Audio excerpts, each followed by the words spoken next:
Go! Beautiful. Thanks, everybody. And one more time, straight ahead, guys! Tom, if you want, Tom! Tom, for us, please, in front!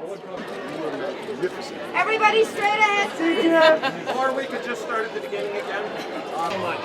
Ben, you finish here, please.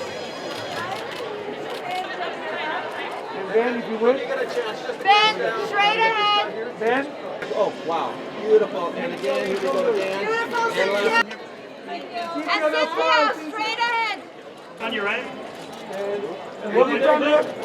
That's mine for us. Straight ahead, Luke. One more time. One last time. Straight ahead. Tom. And Robert. Tom. Tom, Straight ahead, please. And I'm just waiting for Tom because I can get the two Tom, of you guys please. together. Straight ahead. Straight ahead. Look at the Tom. excitement streaming creates. Holy cow. Tom, can you...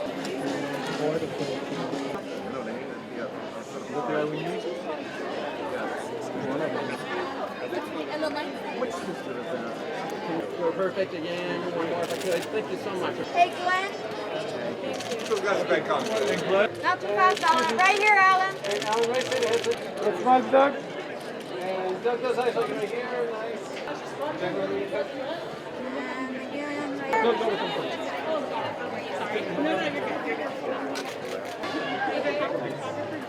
Andrew? Yeah.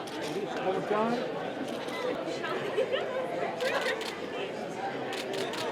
Perfect. With a smile? Smile? Smile? All right, we're going to stay until all the stuff that we were sending is. And I'll grab some. And then quick. Should we have just somebody's laptop sitting here as well? Because so much of it was done.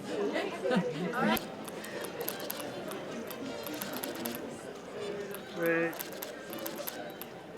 Got that. Fantastic. And we have front row now. I shot some of Turner and Hooch on this very stage. How about that?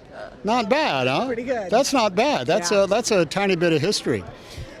This lot has always been oddly the magic place because it's got the man's name attached to it. The first time I came here, they still had all of the cutouts of the characters in the cafeteria that had been there since it opened, you know, so it had a great kind of like patina of history to it.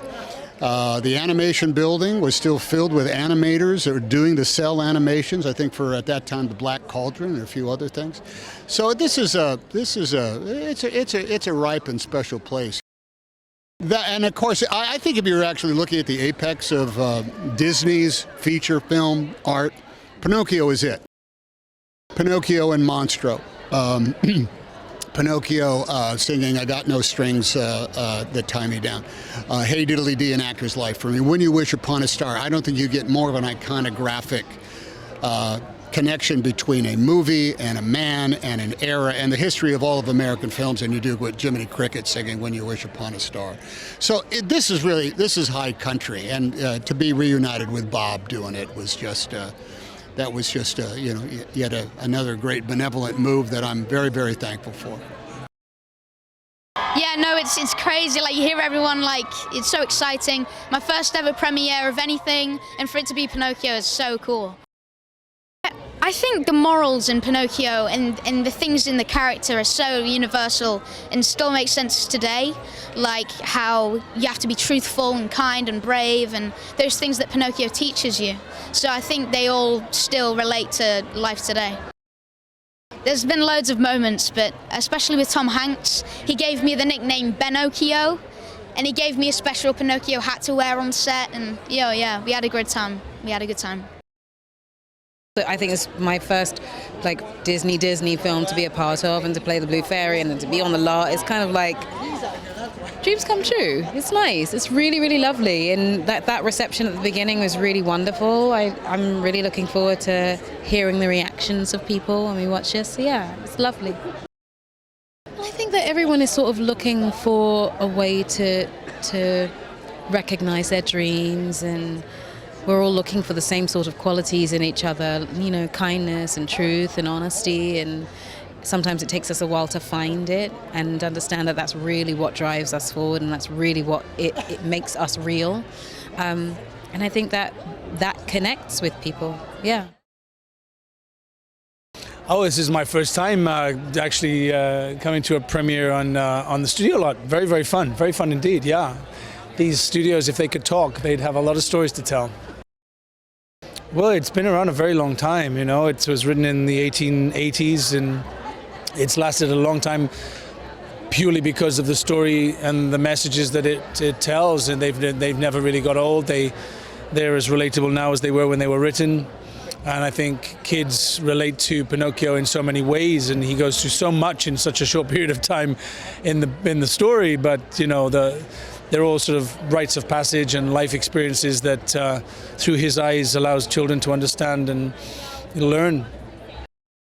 It's beautiful. It's very fun. It takes you along. It's very sweeping. It's got it all. It's got it all. This little wooden boy goes through an awful lot, but it's a story full of hope and joy and happiness and terror and fear and doubt and mischief and fun, and I'm a little bit of all of that. Sing any song, never mind if it's old or new, but this one was great because it was brand new. It was written for the Coachman, and it's brilliant. I loved every second of it. Yeah, it was very fun, very fun. This is the first Disney movie I've been lucky enough to make, and it's always been a dream. I've been lucky enough to be making movies for a long time, but to make a movie at Disney is very cool, and to be here on the lot is very cool. That Cynthia Erivo is the Blue Fairy is a treat. I pretty much get emotional every time she sings, so I'm excited for people to see that, but I think we have a great cast, and I'm excited for also that people see the modern update and the sort of live action mixed with animation and visual effects. Well, I would call it a great relief, first of all, because we've been diligently working on it with our great leader, Robert Zemeckis, for a couple of years, and we're just so thrilled with the result. It's actually greater than the sum of its parts, and I'm so thrilled to share it with the world tonight, and this is a great celebration for us. Bob is masterful, and you know, when we first heard he was going to be doing Pinocchio, first thing you wonder is, what's he going to do? Why would he do Pinocchio? Obviously, if he doesn't do something new and fresh, he wouldn't do it. And we were so pleasantly surprised when we first read the script. It is a beautiful reimagining of a classic film. We sort of understood thematically how he would want to use songs in a movie like this, and even though it's not a movie musical, the songs have a very important part to play in the storytelling, and so we're just thrilled at the way it all kind of unfolded. We have some classic songs in it that we all know and love, and we have, I think, 4 new songs that you will hopefully know and love in the future. When I was growing up, Pinocchio was one of my favorite films, and I remember just the impact that it had on me. It was just terrific. So when I heard about this opportunity, it was like, yes, of course, I have to sign myself on. Yeah, well, you know, it's such a hopeful story, and it's just something that you can relate to because it has such a good sort of morale about it.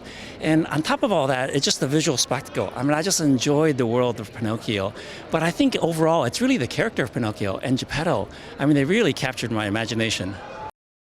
I've been working with Bob Z for over 10 years, and so when he called me about this opportunity, it was like, yes, of course, I have to be on board.